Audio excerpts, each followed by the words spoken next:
Good morning po, share ko lang po yung DIY solar setup ko. Ito po bali dalawang system, may 250 tapos 120 watts. Ito po yung 120 watts na merong inverter na 220 watts. Meron din pong blower yan para di po siya uminit. Meron po siyang switch para po sa blower. Yan po. At meron din po yung inverter. Pero nasa breaker din po yan. Ito naman po yung 250 watts na solar panel. May mga breaker din po yan. Meron po siyang relay. Meron po siyang LVD. Yung pong may ilaw. Ang purpose po niyan ay para po makat ang load. Hindi po siya ma-discharge ang battery. Explain ko sa sunod yan. Tapos ito naman po yung kanyang inverter din. 220 watts with blower din po. Nilagyan kong blower para po hindi mag-overheat. Hindi siya mag-init. Kailangan po ng blower talaga yan. Para hindi po siya uminit.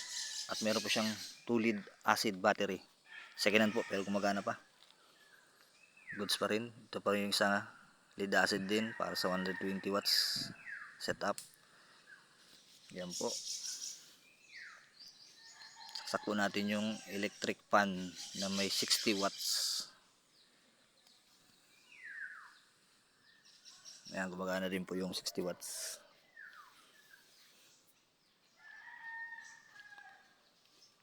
Kaya po niya yung pagsabayin. Lalo po pag tanghali. Eh, medyo maaga pa po.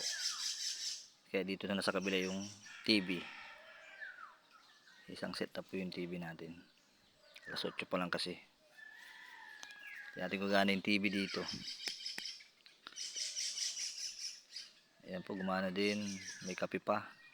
Megasonic po ang brand. Baka naman.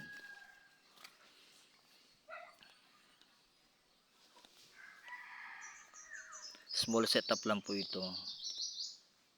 Ito po ay ginawa ko dahil kami po ay walang kuryente sa nilipatan po namin bahay dito. Kaya nanood po ako sa mga DIY. Kaya natuto po. Kaya yan po. Meron na kami charge, electric fan, TV. Hindi lang po kaya yung mga matataas kasi po maliit na setup lang po ito. Tulad po ng mga rice cooker, plancha, yan po hindi po kaya yan, mga heater. Hindi pa po kaya ng setup na yan. Bali 2 setup po yan. Pero malaking bagay na po yan sa atin. Sa mga gusto po matuto niyan, ituturo ko rin. Kailangan po natin yan dahil tini po sa Marinduque lagi pong burn out. Kaya malaking bagay na rin po ito sa atin. Turo ko pa yan sa sunod sa mga gusto po isa-isayin po natin. Salamat po.